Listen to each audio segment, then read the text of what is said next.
Ever since I moved into this house on Elm Street, weird things have been happening.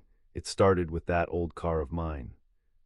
Every night around 2 a.m., I'd hear it faint tapping on my window. When I'd look, nothing was there. But last week I needed to make a late-night pharmacy run. My car wouldn't start. No reason, battery was fine, plenty of gas, just silence. As I sat there trying the ignition again, I noticed something in my rearview mirror, a pale face watching from my backseat. I blinked and it vanished. The next morning my car started perfectly. Mechanic found nothing wrong. Now I understand, my car isn't broken. It's protecting me from whoever or whatever comes out at night.